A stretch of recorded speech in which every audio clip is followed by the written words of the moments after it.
इस विषय को लेकर पार्टी पहले स्पष्ट कर चुकी थी कि उस समय भारतीय जनता पार्टी के कार्यकर्ता अति उत्साहित थे। जो हमने 4 लाख से लोकसभा सीट जीती थी, वो हम कुछ मतों से चुनाव वो सीट हार गए और पार्टी ने उसकी समीक्षा की, आकलन किया और वो यही उसका परिणाम निकला कि कार्यकर्ता अति उत्साहित था और वो हमारी हार हुई। लेकिन इस बार जो हम बाई इलेक्शन लड़ रहे हैं 6 विधानसभा के और 4 लोकसभा के जो सामान्य चुनाव हो रहा है देश भर में, उसमें धीरे धीरे तस्वीर जो है वो साफ हो रही है कि भारतीय जनता पार्टी 6 के 6 जो उपचुनाव जो है वो कंजूसी में नहीं, एक अच्छे शानदार मार्जिन के साथ वो चुनाव जीत रही है। और जो चारों हमारी लोकसभा के जो हमारे प्रत्याशी हैं, चाहे वो शिमला है, चाहे वो मंडी है, चाहे वो हमीरपुर है, चाहे हमारा कांगड़ा है, मैं ये कह रहा हूं कि जो पिछली बार हम 2019 में जो हमारे रिकॉर्ड बने थे, वो अगर रिकॉर्ड ध्वस्त होंगे तो इस जो लोकसभा के चुनाव में भारतीय जनता पार्टी के लोग ही ध्वस्त करेंगे। लेकिन यही अंतर है कि भारतीय जनता पार्टी और कांग्रेस में कि एक पार्टी गारंटियां देती है लेकिन वो जमीन पर खरी नहीं उतरती है, और एक पार्टी ऐसी है जो गारंटी नहीं देती है लेकिन एक दृष्टिकोण है, उस दृष्टिकोण से जनमानस का विश्वास जीतती है। यह अंतर हम सबको समझने की आवश्यकता है। और जिस तरह से मैं अगर कांगड़ा चंबा पार्लियामेंट्री की जिस प्रकार का यह माहौल है, भारतीय जनता पार्टी ने इस संसदीय क्षेत्र से संगठन के एक बहुत अनुभवी और एक ऐसे योग्य कार्यकर्ता डॉक्टर राजीव भारद्वाज जी को पार्टी का प्रत्याशी बनाया है।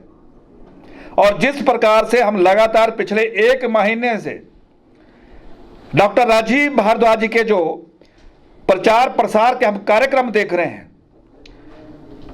लगता है कि जो पिछले लोकसभा के जो रिकॉर्ड जीत के हैं उनको ध्वस्त होने से रोकना मुश्किल है।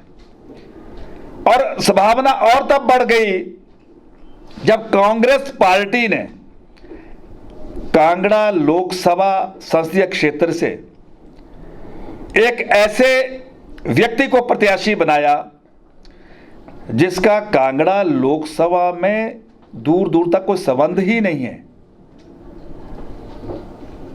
अच्छा होता कि अगर कांगड़ा के जो पिछली बार 2,48,000 वोट कांग्रेस पार्टी को लोकसभा में पड़े थे, उन्हीं में से किसी एक को कांग्रेस पार्टी प्रत्याशी बनाती।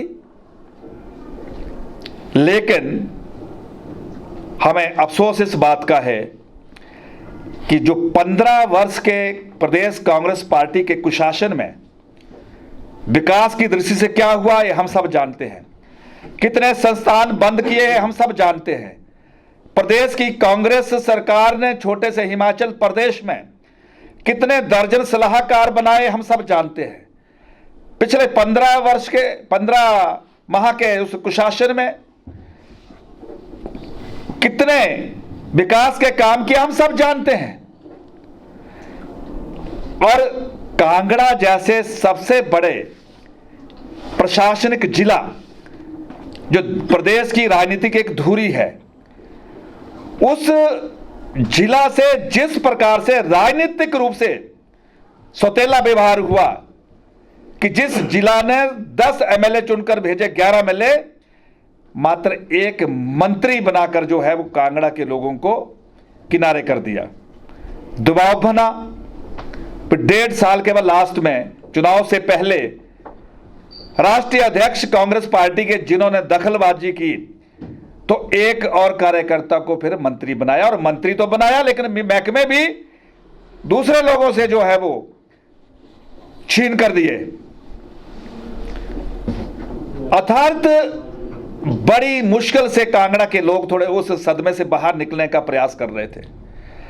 लेकिन जो सौतेले व्यवहार की और जो कांगड़ा के साथ भेदभाव की अभी वो अग्नि ठंडी भी नहीं हुई थी कि कांग्रेस पार्टी ने बाहर से प्रत्याशी कांगड़ा में उतारकर यह प्रमाणित कर दिया कि वो कांगड़ा के हमेशा विरोधी है और विरोधी रहेंगे।